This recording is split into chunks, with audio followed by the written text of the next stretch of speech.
you first turn on a Linux machine, the boot system needs to know where to go and what programs or files to load. Today we're going to learn where the config files that the boot system looks for are located.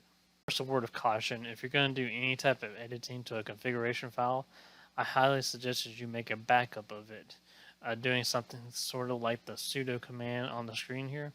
The command makes a copy of the grub file called backup, which we can use to restore the file if we were to mess something up. Sudo.com has a very helpful suggestion in the grub file if you want to take a look at it. Again, I'll put links to this down in the comments below. The /etc directory is kind of a central location for all config files that are on your computer for every program on it, not just the boot programs. Grub, or grub2, stores one of its config files here as grub.cfg for config. The grub.cfg file is in the grub configuration file. It is generated by the grub-make config program using a primary configuration file set and the grub default file as a source for user configurations. Models of grub will store this within a default folder inside the etc directory. The /boot directory stores data that is used before the kernel begins executing user mode programs. This may include backups of the MBR, master boot record, the kernel, and other files and data that are not directly edited by hand. In the boot directory, you'll also find grub and grub2.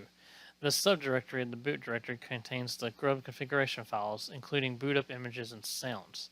What's really cool about the grub is that you don't have to install a new kernel. You can change all the parameters at the time of boot from the grub menu console because it already knows about the file system. A real quick look at the grub file located on my boot directory on my Kali Linux machine.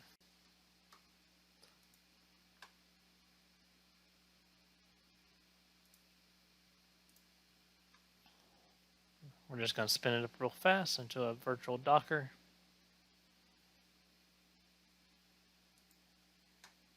And here we go, slowly but surely. So first I'm going to open up a terminal, and I'm going to enlarge it so that I can see what I'm doing a little bit better. And I'm going to go to root just to make things easier. I'm going to change directory to boot. Change directory to boot. And we'll do a quick ls, and we'll change directory to grub. And we'll do ls minus la so you can see everything. And as you can see, this is a virtual machine, so there's not much here. Here is a screen grab from a server that I consult with.